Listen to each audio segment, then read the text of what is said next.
We go about our daily lives under the comforting illusion that humanity has conquered Earth. We've mapped distant galaxies, split the atom, and climbed to the highest peaks.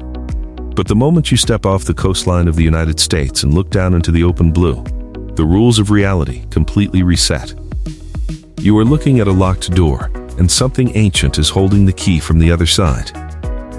The Amazon canopy hides the apex harpy eagle, but the deep ocean conceals a predator so terrifying, science claimed it vanished millions of years ago. A phantom that supposedly left behind an empty throne.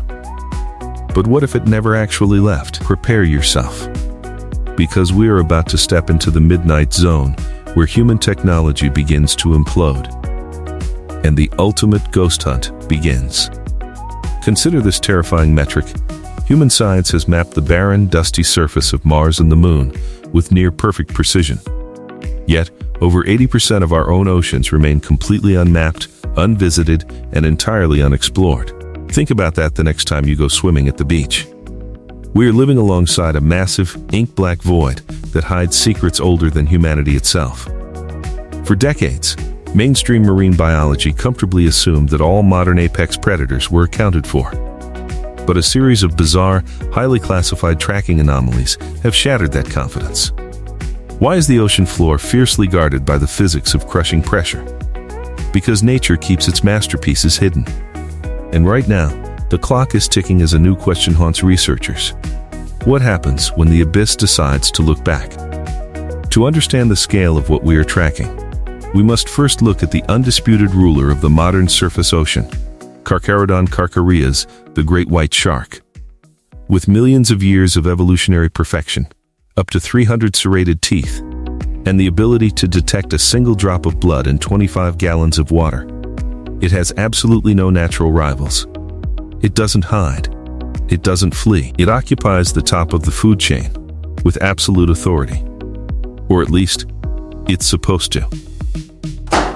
Let's be honest. Would you want to look one of these things in the eye? Probably not.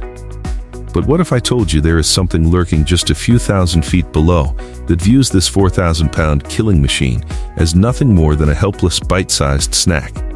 The hunter has officially become the hunted, and the nightmare is just getting started. In 2003, researchers tagged a healthy, 9-foot great white shark to study its migratory patterns. For months, the data was completely textbook. But then, without warning, the sophisticated tracking device washed ashore on a remote beach. When scientists downloaded the data, the timeline read like a horror movie. The shark had suddenly plunged down a near-vertical underwater cliff into a deep-sea trench. In a fraction of a second, the internal temperature recorded by the tag spiked from a freezing 46 degrees to a warm 78 degrees Fahrenheit. There is only one biological explanation for a sudden temperature jump like that in the freezing depths. The tag and the entire 9-foot shark it was attached to had just been swallowed alive. It was sitting inside the stomach of a colossal, warm-blooded super predator. Let's look at the hard data, because numbers don't lie. The immediate skeptical explanation was a rogue killer whale, or a massive sperm whale. But the physics simply do not add up.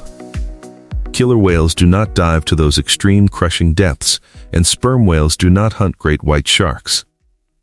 The predator that attacked didn't just bite, it ambushed from the absolute darkness. Moving at a velocity that left a hyper-focused apex predator completely defenseless.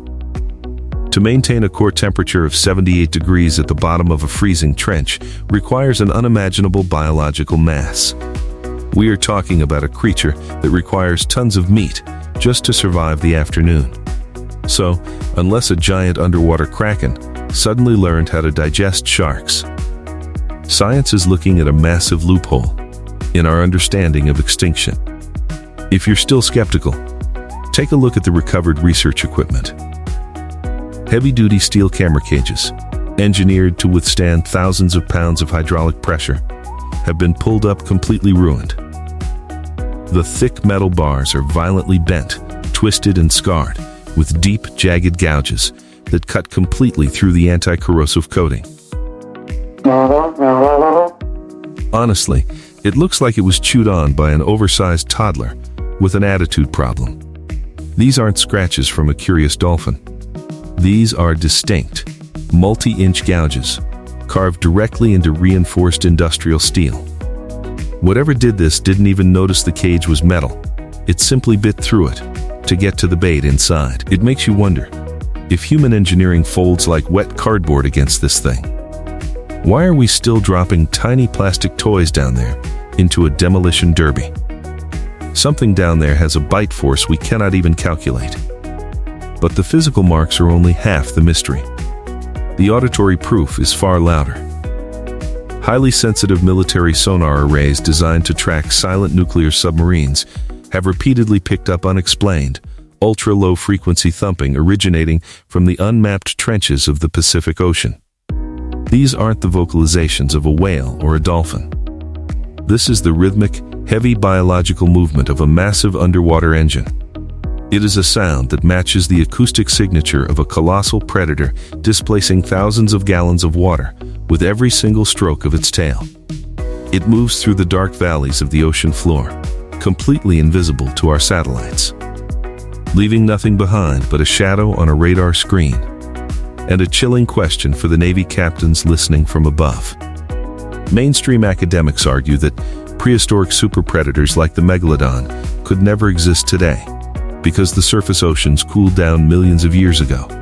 But that argument assumes one fatal flaw, that the creature refused to adapt.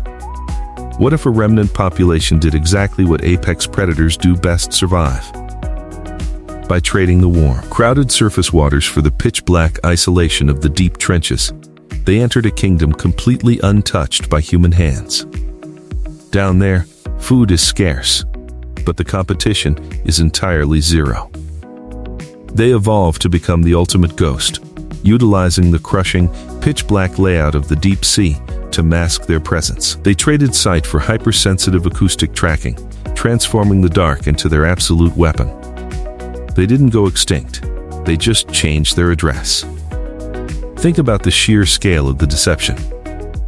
Every single day, massive commercial shipping lanes, military fleets, and luxury cruise ships sail across the Atlantic and Pacific, completely oblivious to the ancient hierarchy operating directly beneath their hulls.